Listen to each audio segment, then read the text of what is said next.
Hi friends, ഇന്നലെ market ഒരു വീഴ്ചയ്ക്ക് ശേഷം പിറ്റേന്ന് ഞാൻ ട്രേഡ് എടുക്കാറില്ല. അനുഭവം കൊണ്ടാണ്. കഴിഞ്ഞുപോയ വഴികളിൽ മാർക്കറ്റ് ഇങ്ങനൊരു മൂവ്മെൻറ്റ് നടത്തി കഴിഞ്ഞാൽ പിറ്റേ ദിവസം മൂവ് ആകാറില്ല. കാരണം തലേ ദിവസം നല്ല പ്രോഫിറ്റ് എടുത്തവർ മിണ്ടാതിരിക്കും. അപ്പോൾ ഇന്ന് പാർട്ട്ണർഷിപ്പിൻ്റെ കുറവായിരിക്കും, ട്രേഡിംഗ് ചെയ്യുന്ന ആൾക്കാരുടെ എണ്ണം കുറവായിരിക്കും. അതുകൊണ്ടാണ് ഇങ്ങനെ മാർക്കറ്റ് പോകുന്നത്. മാർക്കറ്റിൻ്റെ ഹിസ്റ്ററി പരിശോധിച്ചാൽ മനസ്സിലാവും. ഇതൊക്കെ പഠിച്ചു വയ്ക്കുക. നമ്മൾ വന്ന വഴി മറക്കരുത് അല്ലേ. നമ്മൾ എങ്ങനെയാണോ വന്നത്, എന്തൊക്കെയാണോ പഠിച്ചു വന്നതെന്ന് ഒരിക്കലും മറക്കല്ല. ഓരോ ഇതേപോലെയുള്ള അവസ്ഥകൾ വരുമ്പോൾ നമ്മളതിനെ ഓർമ്മിക്കണം, ഇല്ലെങ്കിൽ പണി കിട്ടും. അപ്പോൾ ഇന്നലെ ഞാൻ വീഡിയോ വേറെ ചെയ്യാത്തത്, വൈഫിൻ്റെ അച്ഛന് സുഖമില്ലാതായി.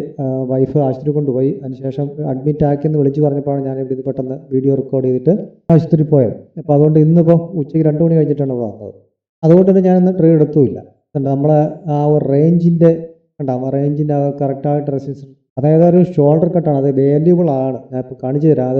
അതുകൊണ്ടാണ് നമ്മളുടെ ഷോൾഡറാണ് നോട്ട് ട്രേഡിംഗ് സോൺ എന്ന് നമ്മൾ മാർക്ക് ചെയ്തിരിക്കുന്നത്. അതുകൊണ്ടാണ് ഞാൻ മൊബൈലിലൊക്കെ എടുക്കുമ്പോൾ ആ ഒരു റേഞ്ച് നമ്മൾ 3 ദിവസം അതിൽ നിന്ന് ട്രേഡ് എടുത്തില്ല. അപ്പോൾ ഇന്ന് എടുത്തവർക്ക്, കോൾ ഓപ്ഷൻ എടുത്തവർക്ക് കുഴപ്പമില്ല. പക്ഷേ അത് റേഞ്ചാണ്, കുഴപ്പമില്ല. പക്ഷേ പ്രീമിയം വലുതായിട്ടൊന്നും കൂടിയിട്ടുണ്ടാവില്ല. എന്നാലും വലിയ കുഴപ്പമില്ല. ഇടയ്ക്ക് 2 മൊമെൻറ്റം ഒരു 3-4 ക്യാൻഡിൽ ഉണ്ട്. ഓക്കെ, ഇത് കണ്ടിട്ട് റെസിസ്റ്റൻസ് ആണ്. ഇതിൽ നിന്ന് താഴെ ബ്രേക്ക് ചെയ്ത് താഴെ പോകുന്നു. ഇനി സെല്ലിംഗ് ആണെന്ന് പറഞ്ഞ സെല്ലെടുത്തവർക്ക് പണി കിട്ടിയിട്ടുണ്ടാവും. ഈ ഒരു ചെറിയൊരു സൈഡ് വേസിൽ എത്ര പോയിൻ്റാണ് ഉള്ള ഈ ഒരു റേഞ്ച് ക്രിയേറ്റ് ചെയ്ത് വെറും ഒരു 70-80 പോയിന്റിനകത്താണ്. ഒരു 100 പോയിന്റിനകത്ത് പുറത്തുണ്ടെങ്കിൽ മാത്രമേ, 100 പോയിന്റ് പുറത്തുണ്ടെങ്കിൽ മാത്രമാണ് നിങ്ങൾക്ക് ഒരു എൻട്രി ഓപ്പർച്യൂണിറ്റി ആക്ച്വലി ഉള്ള ഒരു നല്ലൊരു സ്കാൽപ്പിംഗ് പോലെ. അല്ലാതെ സമയങ്ങൾ എടുക്കരുതെന്ന് ഞാൻ. അപ്പോൾ മാർക്കറ്റ് ഇത്രയും ചെറിയ റേഞ്ചിലൊന്നും പോയി എടുക്കരുത്. ഇങ്ങനെയുള്ള സന്ദർഭങ്ങളിൽ വലിയ മൂവ്മെൻറ്റ് നൽകിയിട്ടുള്ള ദിവസത്തിന് പിറ്റേ ദിവസം ഒരിക്കലും പോയി ട്രേഡിംഗ് തല വയ്ക്കരുത്. അങ്ങനെയാണെങ്കിൽ കൺഫർമേഷൻ ആയിട്ട് നല്ലൊരു ഏരിയ വന്നതിന് ശേഷം മാത്രമാണ് എൻട്രി ഉള്ളത്.